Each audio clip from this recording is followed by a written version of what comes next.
Bonjour et bienvenue dans Quara. Quara, c'est un jeu de rôle, mais c'est aussi une série. C'est une série narrative que vous pouvez donc suivre via ces vidéos. Comme toute série, il y a un ordre, bien évidemment. Et afin que vous ne soyez pas perdu dans le visionnage de cette série, étant donné que ce n'est pas quelque chose de totalement linéaire, vous avez sur le côté, ici, un diagramme qui vous indique donc l'ordre dans lequel les épisodes doivent être regardés pour une compréhension optimale. Bon, sachez que bien évidemment, si vous voulez juste voir un peu comment le JDR fonctionne, un seul épisode vous permettra de vous donner une idée globale. Mais toutefois, si vous avez envie de suivre pour l'histoire, je vous conseille vraiment de commencer par le début. Également, pour vous faciliter la compréhension, sachez qu'il existe 3 vidéos qui vous détaillent un peu l'environnement du JDR. N'hésitez pas à vous référer à ces 3 vidéos-là si vous avez un petit souci de compréhension. Annexement, n'hésitez pas à poser des questions, j'y répondrai avec plaisir. Quoi qu'il en soit, je vous souhaite un excellent visionnage générique. Ma fille, notre terre va au-devant d'un grand danger. Quara se meurt, souffrante sous le joug d'obscures forces grondantes.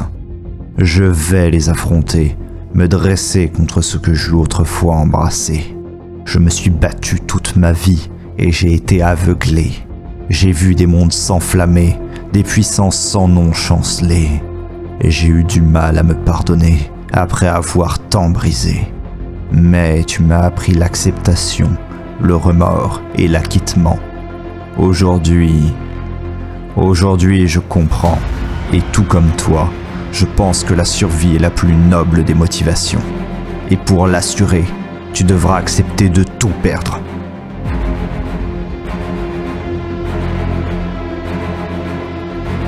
Vous venez après une série d'événements assez néfastes pour vos organismes, dirons-nous, d'arriver dans une pièce qui présente une architecture assez particulière. Pièce qui se trouve ici sur notre carte. Pourquoi je dis assez mauvaise pour vos organismes? Tout simplement parce que la traversée de ce portail ne s'est pas avérée sans dommages, en quelque sorte. De violentes douleurs vous tordent l'estomac et vous avez de violents vertiges qui vous assaillent alors que vous êtes en train de lentement prendre conscience de votre environnement. Il faut croire que la traversée en elle-même de ces portails n'était pas conçue pour des personnes faites de chair telles que vous.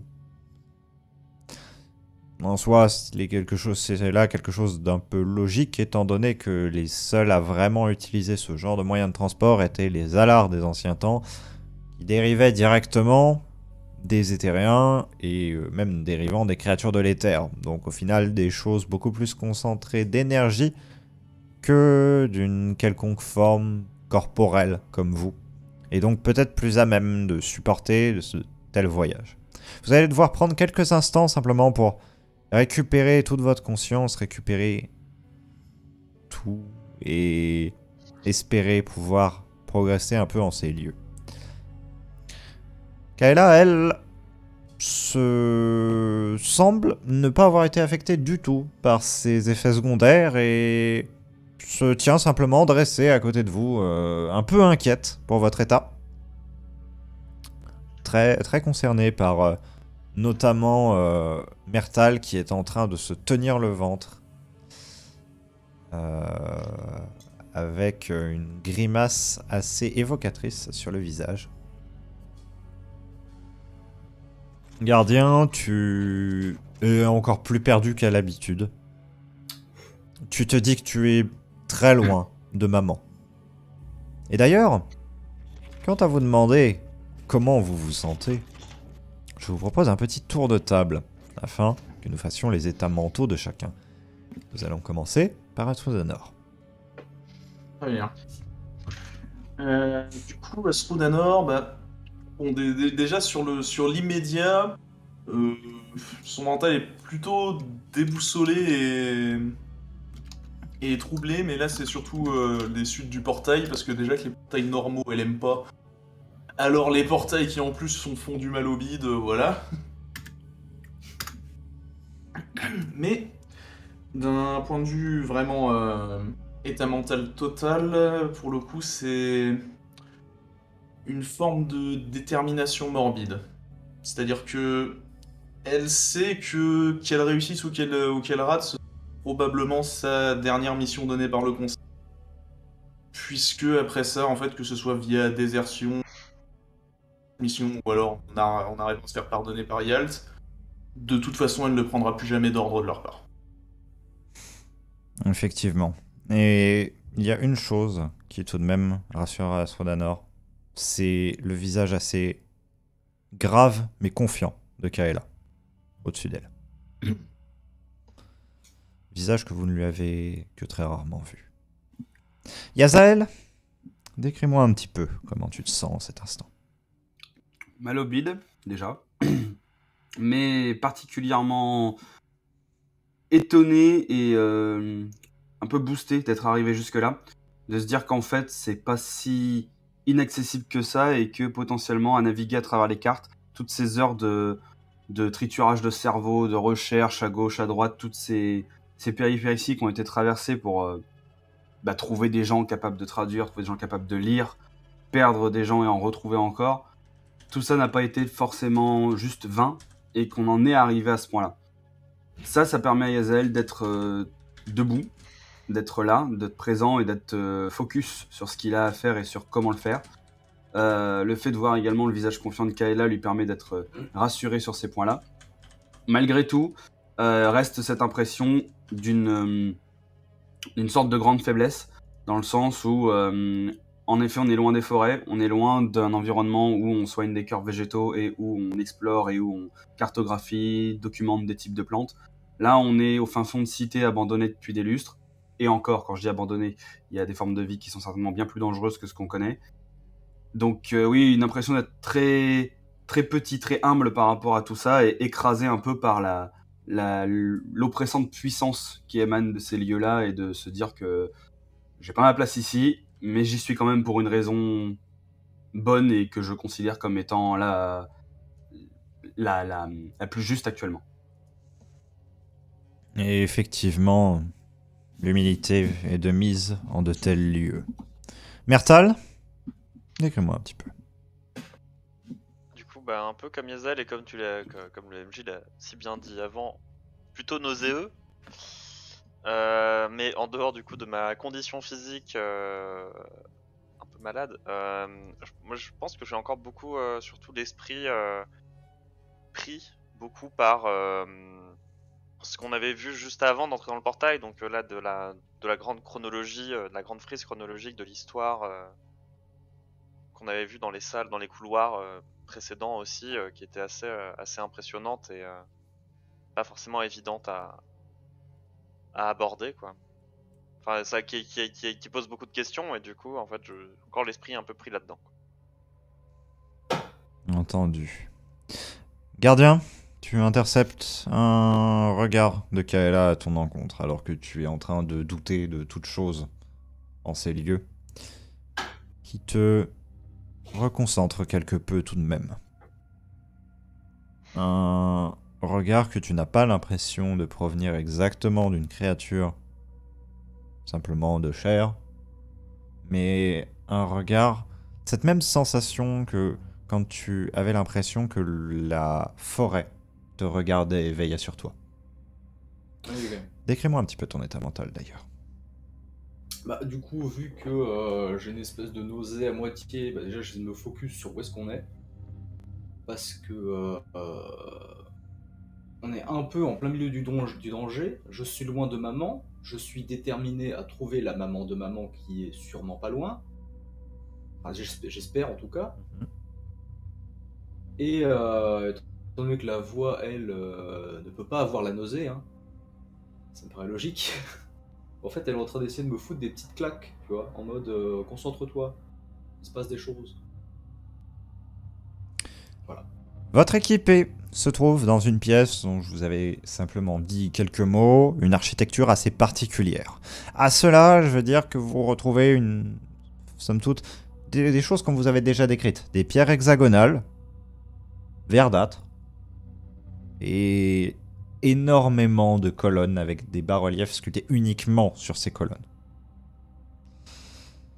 Ce qu'il y a sur les colonnes, au final, ne sont que des espèces de représentations de treillis végétales. On est loin d'être sur quelque chose d'aussi évolué que ce que vous aviez vu dans la cité de Velata. Toutefois, une chose vous revient en mémoire. Vous n'êtes pas encore dans une cité. Pour le moment, vous êtes simplement dans ces espèces de couloirs distendus et distordus qui viennent à changer en permanence, qui sont administrés selon les propres règles de leur plan, ou bien simplement il n'y a que des chevauchements vagues qui se font. Et d'ailleurs, c'est un peu l'intuition que vous en avez au final, maintenant que vous commencez à naviguer en cet endroit depuis un temps. Votre esprit, lentement, semble s'accommoder en fait à la réalité des choses qui se passent ici. Les cités éthéréennes ou tout autre objet du même type semble en fait être une superposition d'un grand nombre de plans. Et ensuite, il y a une espèce de méthode de sélection qui permet de déterminer dans lequel on va. Dans le cas de toutes les zones intermédiaires, en fait, la manière dont tous vous le verrez, et ce, indépendamment de votre éducation ou de votre manière d'avoir appréhendé la magie précédemment, vous le verrez en fait comme de petites superpositions vagues qui se font par endroits, qui font qu'il y a des échanges de temps en temps de couloirs, de salles, etc. Et c'est tout en fait. C'est pas quelque chose d'organisé, c'est quelque chose qui se fait par lui-même, qui n'est pas vivant, mais juste qui existe. Un phénomène physique, somme toute.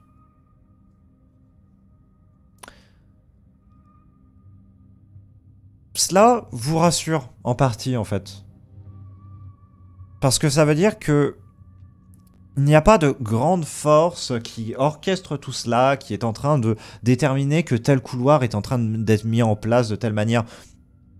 C'est littéralement comme si vous regardiez au final un fleuve s'écouler.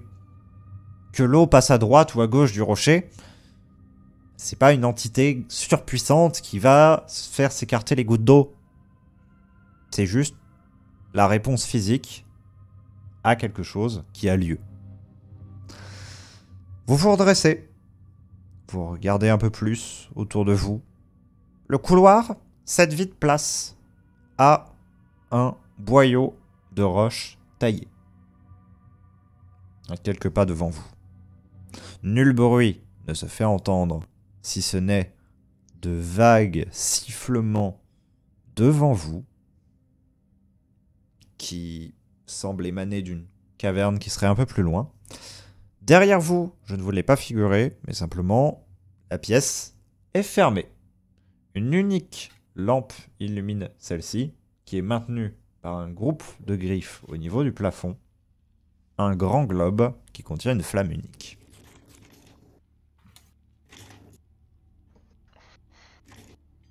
Kayla vous observe. Bon, on ne va plus être très loin de la cité. Qu'est-ce qu'on fait maintenant? À partir de maintenant, on devrait peut-être avancer en formation prudente. On ne peut pas vraiment savoir si nos hôtes ont senti ou pressenti notre arrivée. Alors il va falloir être Elle ferme les yeux un instant. Beaucoup de choses ont senti qu'on était là. Oui, ça me semblait évident. Si ce que vous nous aviez raconté de toute façon est vrai, nous avons basiquement sonné un clairon en franchissant ce portail. Avançons comme si nous étions sans arrêt encerclés. Et ne ralentissons pas le rythme. À partir de maintenant, oubliez toute notion de camouflage. Utilisez toute la magie que vous pourrez, utilisez toutes les armes que vous aurez. Beaucoup de choses se dressent entre nous et l'endroit où nous devons aller. Je commence à ressentir une sorte de lien avec un endroit. Je sens une trace, une piste.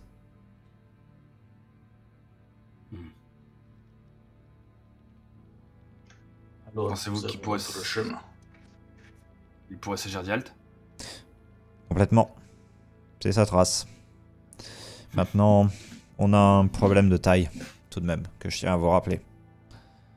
Vous en avez déjà un peu parlé précédemment, lorsque nous étions dans la cité de Velata, mais semble assez pertinent que de vous le rappeler maintenant. Yalt est un créateur.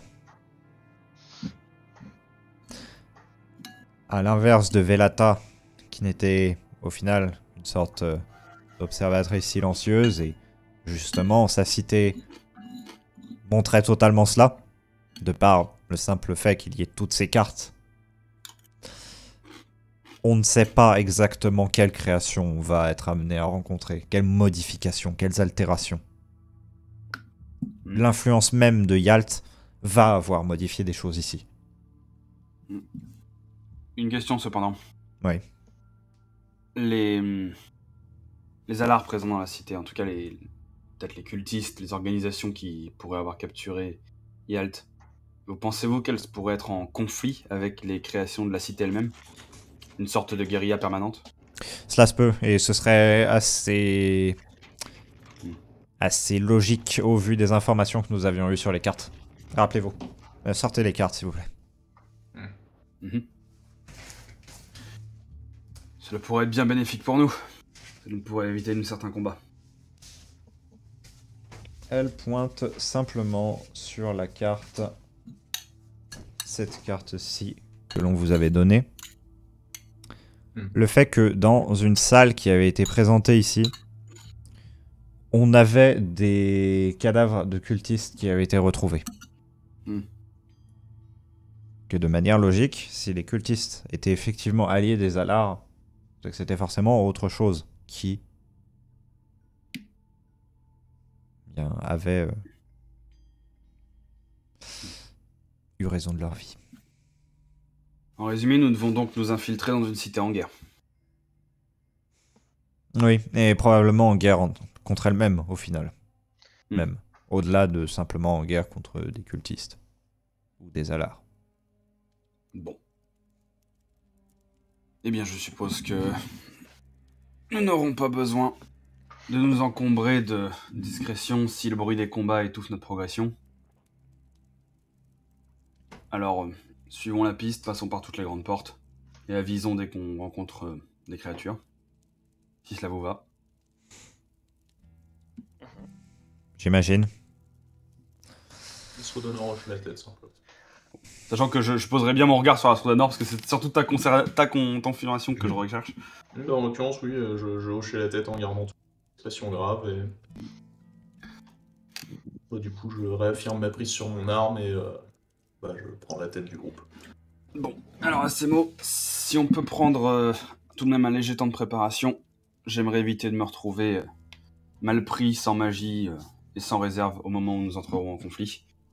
Et du coup, à ces mots, je vais essayer de voir si je peux commencer à faire pousser des racines à partir de graines autour de mes avant-bras pour essayer de me créer des petites réserves d'énergie pour être prêt à pouvoir développer mes racines au plus vite possible. Alors, ça, tu vas y arriver sans faire de test de magie, hein, tu es dans une situation reposée, etc. Je ne t'en fais pas faire. C'est instantanément simplement une réussite. Toutefois, un petit truc que tu vas remarquer, tu sens simplement dans tes os un léger fourmillement encore. Ce n'est plus une douleur. Mais tu sens encore que l'énergie au contact de l'éthérite réagit légèrement. Ok. C'est dans l'idéal, en fait, si c'est possible. J'aimerais bien essayer à la limite que la de première faire... partie. Première partie. Oui. La deuxième partie, c'est simplement Kaela qui glisse sa main dans un sac, récupère la gemme qui simplement vous avez été décrite comme servant à potentiellement récupérer toute l'énergie qui emprisonnait Yalt et la place dans ta main. Puisez là-dedans. Imprégnez-vous de ça. Vous êtes certaine? Oui. Bon. Du coup, je vais la prendre, me concentrer et essayer de faire parvenir l'énergie entre les racines que j'aurais créées sur mes bras, mon propre squelette, voir si je peux l'en mettre sans l'exploser. Et au mieux, j'aimerais bien essayer de créer des espèces de mini cœurs végétaux, genre un par bras, pour pouvoir stocker l'énergie et la rebalancer s'il y a besoin. Alors tu t'aperçois que tu n'as pas du tout besoin de faire cela. Ah bah d'accord. Pour la simple et bonne raison que tes os absorbent simplement l'énergie et la stockent. Bon, bah, tant que ça me garantit... En fait, surtout, tant que j'ai pas besoin d'un vecteur trop complexe pour sortir l'énergie pour faire pousser mes plantes, ça m'arrange. Parce que pour le coup, je pense qu'on va être contre des ennemis très rapides. Donc, s'il me faut une demi-heure pour caster le moindre truc, ça va être compliqué. Tu vois le seul filament orange à l'intérieur du cristal se ternir.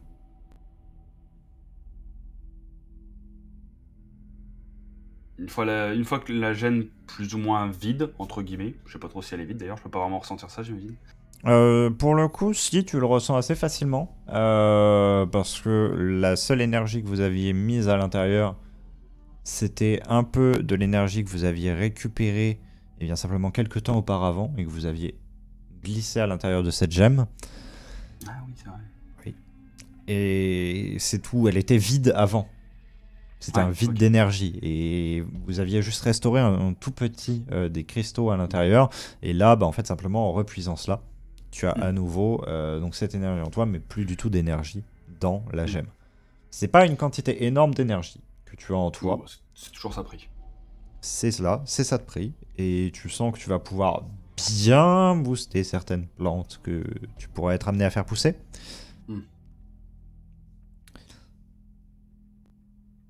Kaela, replie tes doigts autour de la gemme. Gardez-la. Vous êtes certaine? Si c'est bien ce que je pressens, oui. J'expliquerai plus pourquoi plus tard. Bien, mais... Pourquoi pas? Je pensais que justement vous seriez le plus à même à accéder rapidement à Yalt et, en cas de problème, nous servirons de couverture. Je pense que justement ce ne sera pas moi qui arriverai jusqu'à Yalt.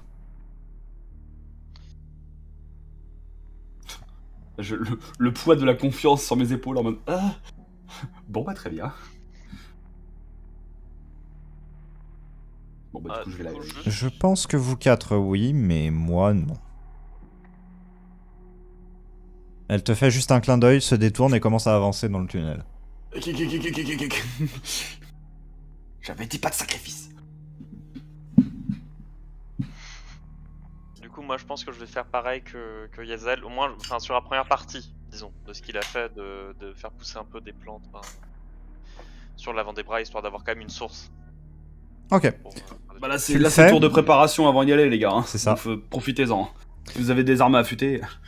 Tu le fais.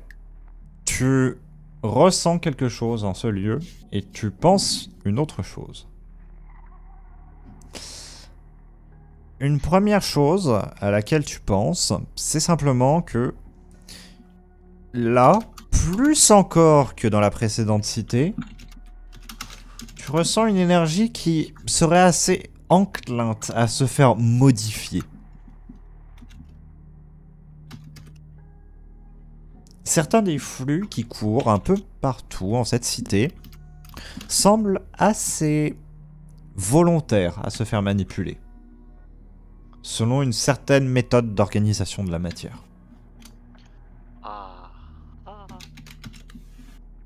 Autrement dit, tu vas avoir quelques sources d'énergie à ta disposition. D'autre part, même chose que Yazael, donc, simplement, un fourmillement dans tes os au moment où tu effectues cette action de préparation. Très bien. Tout simplement. Gardien, est-ce que tu fais quelque chose pour te préparer? Ah MDR. Let's go. Il remonte son slip. Non mais c'est ça. Ah ouais. Il y a une chose que tu remarques tout de même. Tu tiens toujours la lame rouge. Celle-ci est légèrement luisante en son milieu. Astrodanor, Mhm. elle est bizarre l'épée. Je vais jeter un coup d'œil à l'épée, je vais voir quel brille. Je suppose que ça me dit pas grand chose étant donné que mes connaissances magiques sont environ de 0. Ok, ce n'est pas quelque chose de magique que tu vas remarquer, mais simplement que la luminescence se propage aussi à la garde de la lame tu attrapes celle-ci, tu as l'impression qu'elle veut se diviser en deux.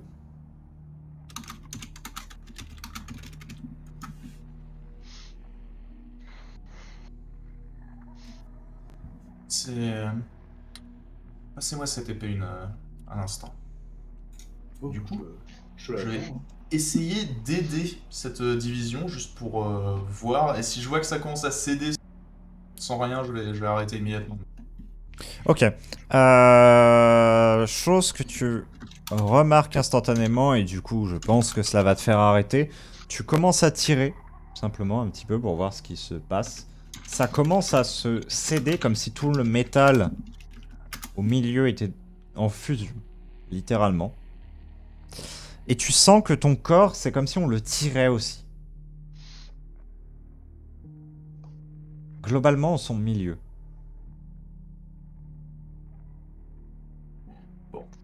Je vais essayer de remettre bien les... Tu y parviens sans le moindre problème, simplement il reste la luminescence au milieu. Faites attention avec cette lame. Quand j'ai tenté de faciliter sa division, j'ai senti comme si on essayait, moi, de m'arracher en deux.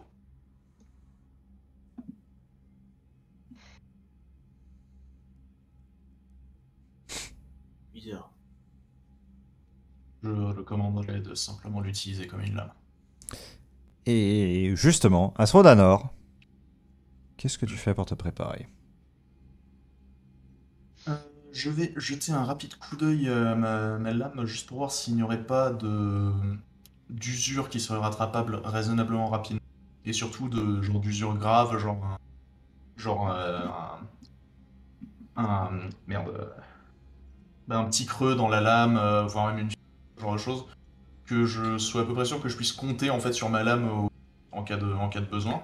Depuis simplement que le tranchant de celle-ci avait été légèrement modifié par le contact avec la matière d'au-delà des étoiles, tu avais pu déterminer que ce n'était quelque chose que tu n'avais plus trop à te soucier. Celle-ci reste c'est vrai. effilée et vraisemblablement impossible à réellement endommager.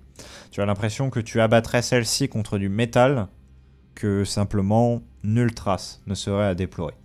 Ce qui te fait te poser une question. Si jamais, et c'est une possibilité malgré tout, parce que vous allez dans un endroit où malgré tout des cultistes sont passés, si jamais tu venais à l'abattre sur de la même matière, est-ce que cela n'abîmerait pas la lame?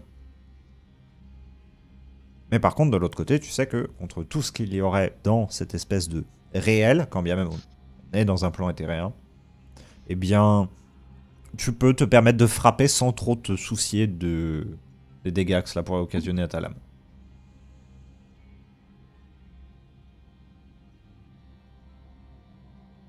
Bah du coup principalement ensuite je vais surtout faire très attention à ce qu'on soit propre pendant que les autres font leur préparation et les alentours pour essayer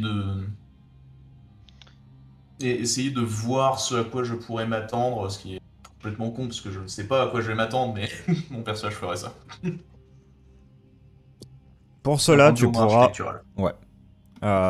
simplement te référer au fait que la pièce derrière vous laisse place à un couloir de roche et tu ne sais pas sur combien de distance. Mais celui-ci semble faire un coude à ce que tu vois de simplement Kaela qui a pris quelques pas d'avance sur vous et qui vous attend simplement à l'angle ici.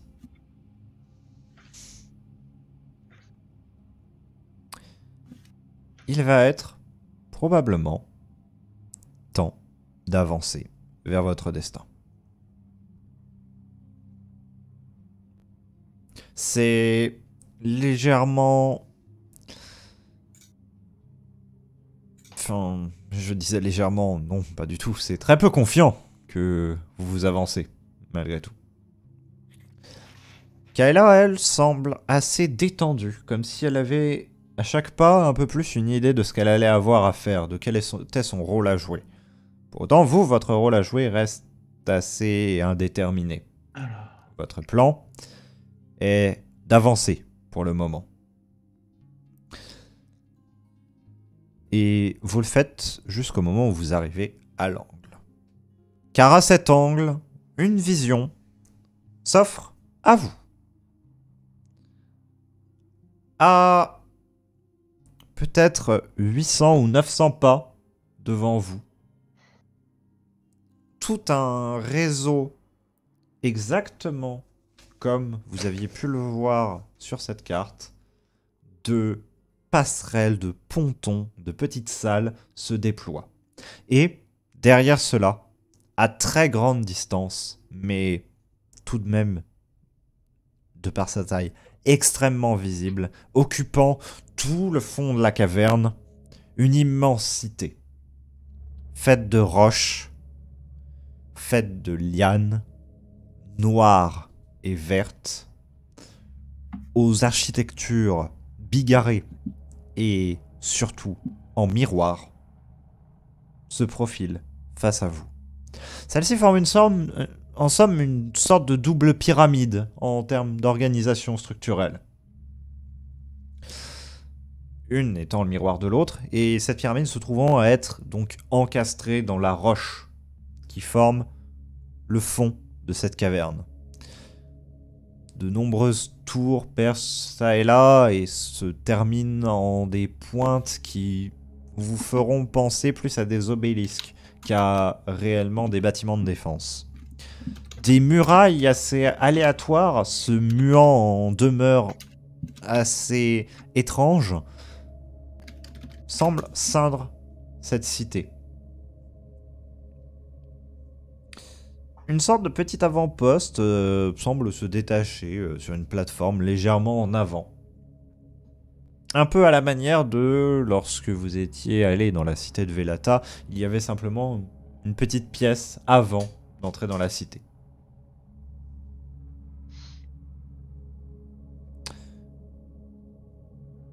Vous êtes très perplexe face à cette chose.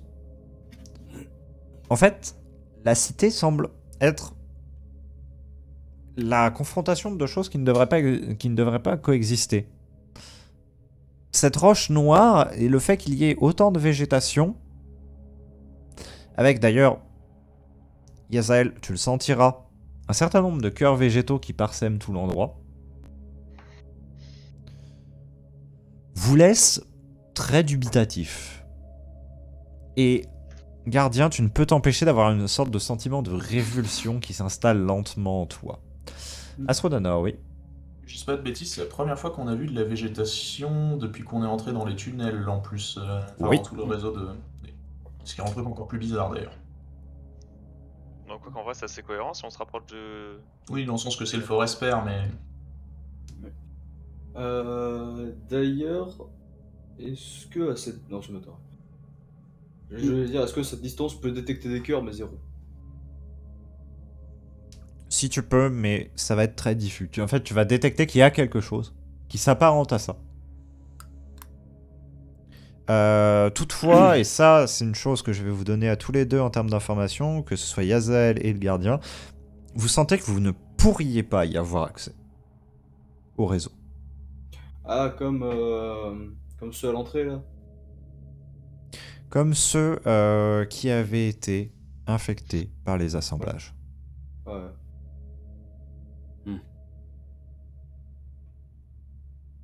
Ce serait trop simple. Et c'est peut-être cela qui vous fait dire que ce n'est pas normal, en réalité, plus que votre simple vision. L'endroit semble extrêmement calme. Ça, c'est quelque chose que je vous avais dit, une immense caverne parsemée de simplement vagues d'énergie qui se muent en tous sens, qui filent entre les pontons ainsi. Vous ne voyez nul mouvement sur ces pontons, vous ne voyez nulle créature, alard, cultiste sur ceci. Rien qu'un oppressant et angoissant silence.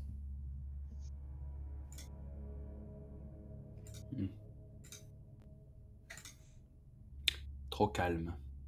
Oui.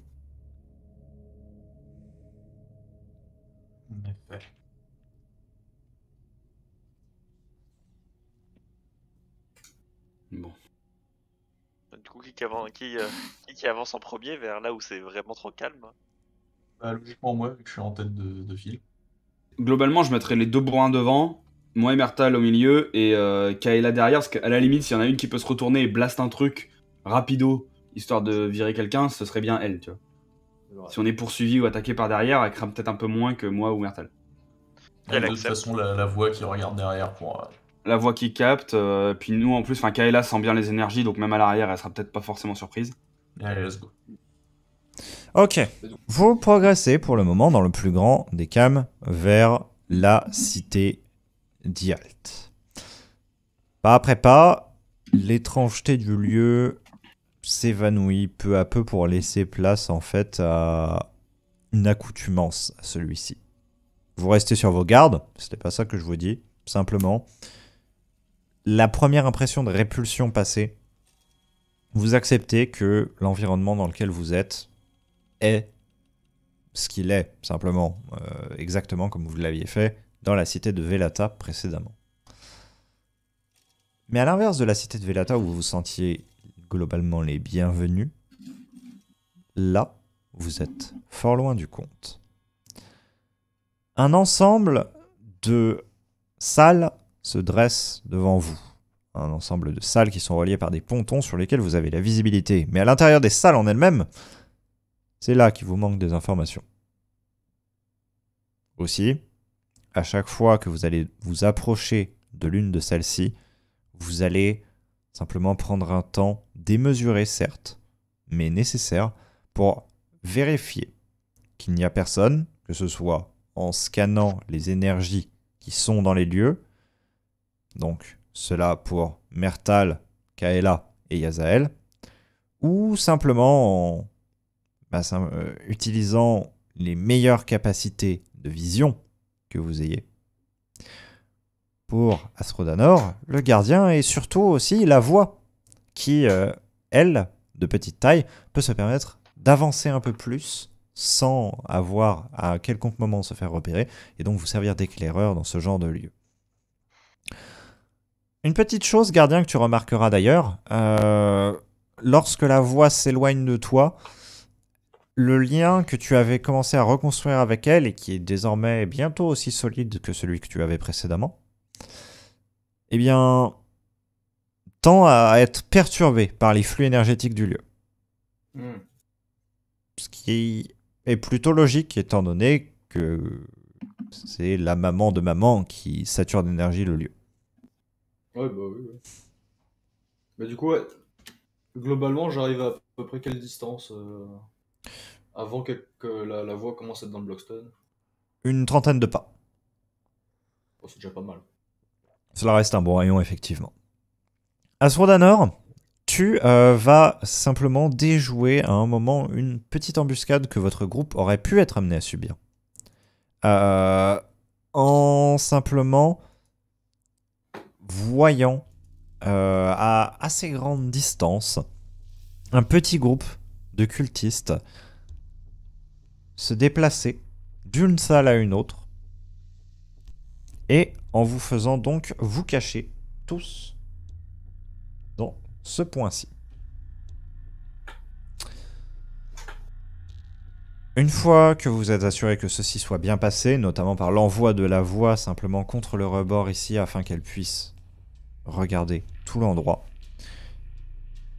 vous faites face à une pièce qui se distingue des autres.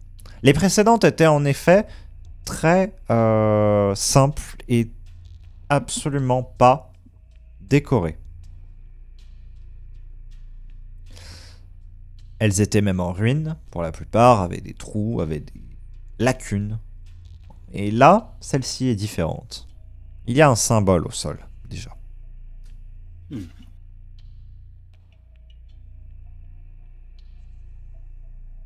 ce moment, on va ressortir toutes les cartes. Ça veut dire quoi? Oh, attends, ça c'est cultiste. Pas besoin de toutes les cartes, du tout. Ça c'est cultiste. C'est Casper. C'est un chrysacier? C'est ces sales têtes bonhomme à 5 bras qui nous avaient attaqué dans la caverne. Il en a 6, regarde. C'est un tardigrade. Non, là, il en a 6. Il en manque un. Ceci, C'est cultiste. tout ce qui était associé dans ces notes, vous le retrouvez ici. Vous retrouvez ce symbole exactement au sol, écrit en éthéréen. Ce n'est donc vraisemblablement pas cultiste. C'est Yalt. C'est quelque chose de très vieux, en tout cas. Il y a du parler de Nieshrub qui est inscrit à l'intérieur de cette salle. Il y a un autre parler que vous n'arrivez pas à déchiffrer. Il y a de l'éthéréen. Il y a du dérivé d'éthéréen. Il y a du langage commun. Et ce, sur chacun des murs de cette pièce. Le texte semble être le même, et c'est globalement ce qui avait été donné comme grande indication par celle qui était venue vous apporter les cartes. Ce texte, Yalt, que ton nom soit célébré, fondateur des formes, ascendant des premiers, toi qui portes intention à faire cette terre, ton œuvre doit être protégée, la loi fut prononcée, et ceux qui ont refusé de l'entendre ne devront n'entendre plus rien. Ainsi parla le grand premier.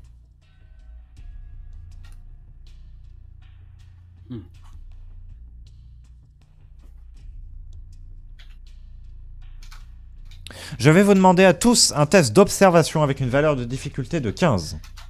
Waouh. Bah, on nous bombe là. On nous bombe sur l'observation. De toute façon, moi je l'ai. Avec grâce à mon Je plus vais faire. 7 en observation. Je vais me faire Oh, le plus 7. Non, c'est bon, 13 du coup.